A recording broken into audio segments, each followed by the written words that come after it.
fahren? Ja, gerne. Ja, dann Mann zu. Ja, das erste Mal schon von einem Fahrradfahrer angepöbelt worden. Man darf mit dem Fahrzeug nicht stehen bleiben, weil sonst wird das ganze Ding hier zur Todesfalle. Oh Gott, was ist das? Dann fahren wir gleich in den Graben. Verdammter kann man denn so dämlich sein? So eine Hallo und herzlich willkommen zu einer weiteren Folge vom Palmcamper. Wieder ein spontanes Video. Es geht wieder um den R4. Ich weiß mittlerweile noch nicht, ob ihr da mehr von sehen wollt. Trotzdem filme ich jetzt erstmal. Heute machen wir die erste Probefahrt und schauen uns den Wagen mal so ein bisschen im Detail an. Wir versuchen mal rauszufinden, was wir damit so genau vorhaben und ja, wo die Reise hingeht mit dem Fahrzeug. Ich bin auch das erste Mal schon von einem Fahrradfahrer angepöbelt worden, weil ich mitten auf dem Weg stehe hier. Ja. Wieder typisch für uns, oder? Also, Renault R4. Was habe ich bis jetzt gemacht und was haben wir damit vor? Als erstes muss ich sagen, Bremssattel vorne rechts war festgegammelt. Den habe ich jetzt wieder ein bisschen gangbar gemacht, brauchte keinen neuen, konnte ich wieder so retten. Jetzt würde ich sagen, gehen wir mal rum, schauen uns den Wagen mal so ein bisschen im Detail an. Also was natürlich als allererstes ins Auge sticht, ist diese Bemalung. Ja, diese Bemalung, die hat natürlich so ein bisschen Charakter für das Fahrzeug. Der Wagen kommt aus Spanien, aber macht jetzt den Wagen nicht unbedingt wertvoller, ist keine Wertsteigerung. Und es ist auch nicht wirklich schön gemacht an der einen oder anderen Stelle. Hier, da fehlt schon so ein bisschen was, da geht schon die Farbe ab. Hier ist noch ein roter Strich auf dem Kotflügel, weiß nicht, was das war oder was das sein sollte. Ja, hier fehlen auch schon so ein paar Pflanzenteile. Und ja, ich habe mich jetzt dann dafür entschieden, mich von der Kunst zu trennen. Werde das entfernen. Schreibt mir in die Kommentare, was ihr davon haltet. Hättet ihr es dran gelassen oder hättet ihr es weggemacht? An der Seite fahren? Ja, gerne. Ja, dann Mann zu. Meckrige Fahrradfahrer hier unterwegs. Also, die Kunst kommt weg. Schade um den Kaktus. Gefällt mir am allerbesten von all der Bemalung. Und ja, jetzt gehen wir mal hier rein. Also, hier sieht man erstmal die Türdichtung. Die ist auf jeden Fall marode. Die hat ein bisschen Sonne abgekriegt hier. Sieht fast aus, als hätte es gebrannt. Ja, die kommt auf jeden Fall neu. Dann ist hier die Türfalle, beziehungsweise hier der Anker, der ist so ein bisschen lose, der muss befestigt werden. Vielleicht muss hier auch mal ein neues Blech eingespeist werden. Die Tür fällt auch nicht so richtig sauber ins Schloss, ihr könnt sehen. Hier hinten sieht das Ganze ein bisschen besser aus. Hier haben wir eine relativ heile Dichtung, würde ich sagen. Das, was man hier sieht, das ist kein Rost, das ist so, ja, weiß ich auch nicht ganz genau, Kleber vielleicht, Kleberreste. Rücksitzbank, ein, zwei Brandlöcher sind vorhanden, ansonsten sieht das Ganze recht ordentlich aus. Polsterung ist auch noch gut. Ja, der Wackeldackel, der hat seine besten Tage hinter sich. Auch hier der Hut, ich möchte ihn nicht mehr tragen. Himmel, hier oben hat er einen kleinen Riss drin, da ist mal wahrscheinlich irgendwie was transportiert worden, dagegen gekommen. Ja, sonst muss das Ganze hier so ein bisschen sauber gemacht werden. Die Sitze kommen auf jeden Fall mal raus. Teppich auch. Und dann muss man das Ganze mal richtig gründlich reinigen. Ja, auch hier die Dichtung noch in Ordnung. Da braucht man nicht viel machen. Ja, kommen wir zur Beifahrerseite. Die habe ich gerade abgeschlossen, so wie es scheint. So, Tür ist offen. Auch hier. Türgummi könnte besser aussehen, gibt aber auch deutlich Schlimmeres. Da würde ich jetzt noch nicht unbedingt handeln. Oh, und hier sehe ich gerade, das habe ich noch gar nicht gesehen. Was haben wir hier denn? Da ist ja noch ein Feuerlöscher drunter. Okay. Ja, ansonsten haben wir halt noch den Fußboden hier, den Fußraum. Der wurde mal repariert, der wurde mal geschweißt. Ist ganz okay gemacht. Der Dachträger, ja, weiß nicht, was man sich dabei gedacht hat. Der ist draufgelegt und dann hier mit so zwei Spacksschrauben einfach in die Regenrinne gedreht an allen 4 Punkten. Das ist natürlich Murks. Das können wir so nicht lassen. Das fängt uns alles an zu gammeln. Hier oben. Schön in den Lack gedreht. Ich hoffe, man kann das erkennen. Da. Da auch. Sammelt sich auch der Dreck. Und dann blüht das schön auf. Und da haben wir nicht lange Freude dran, darum machen wir das mal vernünftig.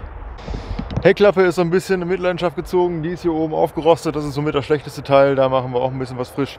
Ich weiß noch nicht, ob wir dann eine komplett neue reinmachen oder ob wir das einfach nur mal zuschweißen und vernünftig verkitten. Fahrradfahrer, der mal nicht meckert. So, und was wir noch gar nicht gemacht haben, mal in den Motorraum schauen. Und wenn ihr wissen wollt, wie man beim Renault 4 die Motorhaube öffnet, ich habe auch ein bisschen suchen müssen. Hier neben der Revolverschaltung, da drückt man einmal drauf und dann springt vorne die Haube auf. Ja, und hier haben wir einen schönen, kleinen, kompakten, robusten Motor. Der Motorraum sieht noch einigermaßen okay aus. Das hier ist, glaube ich, somit die schlimmste Stelle. Wurde mal laienhaft gekittet.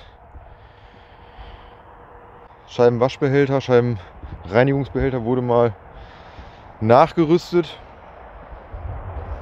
Wagenheber ist da, Kurbel ist da. Man konnte sogar die frühen Modelle noch hier mit einer Kurbel anwerfen, wenn der Anlasser bzw. die Batterie mal versagt hat. Hier oben der Lufteinlass, der muss mal so ein bisschen neu befestigt und ausgekittet werden. Da hat man scheinbar Silikon benutzt. Das ist natürlich im Fahrzeugbau No-Go. Ansonsten ist der Motor relativ trocken, so ein bisschen schwitzen. Das darf er, das macht er auch. Und ja, Riemenspannung. Ich habe schon gehört, so ein bisschen, wenn er warm wird, dann quietscht er ein wenig. Mal schauen, ob wir das mit ein bisschen Spray beheben können oder ob wir da mal einen neuen Riemen bzw. 2 neue Riemen drauf machen. Und jetzt würde ich sagen, Haube zu. Habt ihr das gerade gesehen? Das ist echt dünnes Blech. Zu doll darf man da nicht drauf drücken. Wenn ihr auch Hobbyschrauber seid und hin und wieder mal auf der Suche nach neuer Arbeitskleidung, dann kann ich euch den MM67 Shop empfehlen. Der hat nicht nur Militärausrüstung und Militärbekleidung, da gibt es auch Arbeitskleidung, Overalls, alles von der Bundeswehr. Wirklich praktisch sind auch hier diese klassischen Bundeswehr-T-Shirts, die sind mega robust. Die halten im Winter schön warm und im Sommer geben sie die Feuchtigkeit des Körpers, den Schweiß an die Umgebungsluft ab, halten den Körper so trocken. Also schaut mal rein beim MM67 Shop, da bekommt ihr nicht nur Militärausrüstung für euer nächstes Autoabenteuer, sondern auch Arbeitskleidung, die wirklich was aushält. Jetzt sitzen wir im Fahrzeug und jetzt würde ich sagen, machen wir erstmal hier eine kleine Probefahrt und schauen mal, wie sich das Auto hier so verhält beim Fahren.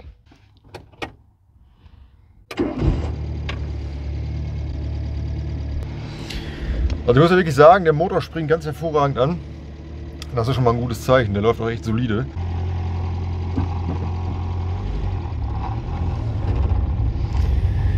Doch was ich schon sagen kann, das Auto zieht so ein bisschen nach rechts.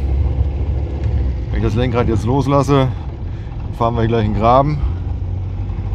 Also da müssen wir auf jeden Fall mal an der Spur so ein bisschen rumspielen. Dann haben wir noch einen Elektrofehler. Elektrik funktioniert nicht ganz so, wie ich mir das vorstelle. Blinker zum Beispiel, komplett ausgefallen, funktioniert gar nicht.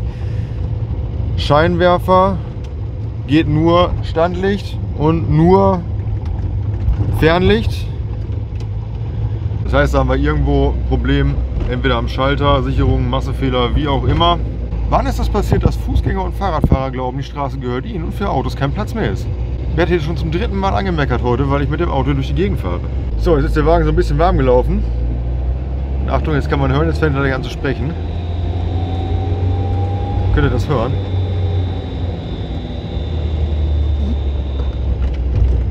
Das ist der Riemen. Oder einer von den beiden Riemen.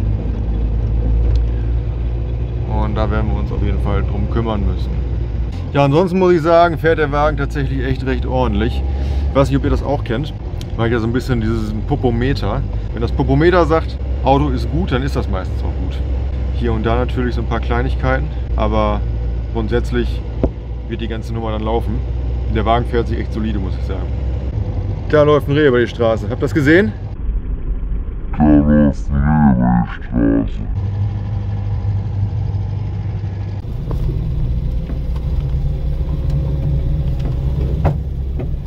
Oh Gott, was ist das? Gefühlt ist der Leerlauf ein bisschen hoch, aber das kriegen wir auch noch hin. Ein bisschen runterdrehen das Ganze. Ich merke übrigens, gerade man darf mit dem Fahrzeug nicht stehen bleiben, weil sonst wird das ganze Ding hier zur Todesfalle. Ich glaube, dass die Abgase irgendwo reinströmen. Vielleicht liegt es daran, dass die Tür nicht ganz zu ist, nicht ganz schließt und der Auspuff hier auf der Seite ist. Ja, da sollte man mal nachschauen, auf jeden Fall, dass wir das beseitigt bekommen, bevor wir uns selber vergiften hier drin. So, die kurze Probefahrt haben wir jetzt erstmal beendet. Auto läuft soweit, wie gesagt, sehr solide. Wir machen da so ein bisschen ein interaktives Ding draus. Was würdet ihr sagen, wie soll das Fahrzeug aussehen am Ende? Soll ich den Wagen lackieren? Soll ich ihn in Originalfarbe lassen? diese Bemalung kommt runter, dazu habe ich mich schon entschieden. Oder würdet ihr sie lieber drauf lassen? Auch das würde ich gerne wissen. Wenn ihr sagt, der Wagen soll lackiert werden, dann schreibt bitte unbedingt rein, welche Farbe findet ihr gut. Ich würde da gerne so ein bisschen Ideen und Inspiration sammeln, um mir da Gedanken machen zu können. Ich möchte, wenn das Ding fertig ist, auf jeden Fall einen richtig coolen Roadtrip damit machen, der natürlich dann auch gefilmt wird, wenn ihr das denn sehen möchtet. Jetzt seid ihr erstmal dran. Schreibt mir bitte rein, was würdet ihr mit dem Auto machen? Was möchtet ihr sehen? Welche Farbe soll der Wagen kriegen? Soll er so bleiben, wie er ist? Oder. Schreibt es in die Kommentare. Ich sage an der Stelle recht herzlichen Dank für eure Aufmerksamkeit. Wenn euch das Video gefallen hat, lasst mir einen Daumen nach oben da, abonniert den Kanal und bis zum nächsten Mal beim Palmcamper. Das mit dem Dachträger, das muss ich euch jetzt eben noch mal schnell zeigen. Da hat echt jemand stumpf diesen Dachträger einfach ins Dach geschraubt mit den Spackschrauben. Der ist auch schon lose auf der anderen Seite, der kann eigentlich so weg. Aber hier hängt die Schraube echt noch drin, zudem auch noch ausgenudelt und einfach ins Dach gedreht. Wir gehen mal gerade rüber.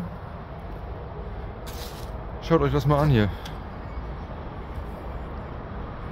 Also jetzt mal ganz ehrlich, Freunde, wie kann man denn so mutwillig sein Auto zerstören? Dass das rostet und dass das undicht wird, das muss einem doch bewusst sein, oder? Ja, so sieht das Ganze jetzt aus. Schraube abgebrochen, steckt noch im Dach drin. Das heißt, wir müssen das Teil da jetzt noch rausholen, die Löcher versiegeln, dicht machen, gegen Rost schützen. Verdammt, kann man denn so dämlich sein? So eine Ich kann doch nicht einfach Löcher in mein Dach hier reinhauen. Meine Fresse, ey. Das ist doch alles undicht und die ganze gammelt doch weg. Dem Vorbesitzer, der diesen Dachgepäckträger hier montiert hat und vielleicht das Video sieht und sein Auto wiedererkennt, dem möchte ich eins sagen, schäm dich. Habe ich kein Verständnis für. Trotzdem vielen Dank für eure Aufmerksamkeit. Bis zum nächsten Mal beim Palmcamper.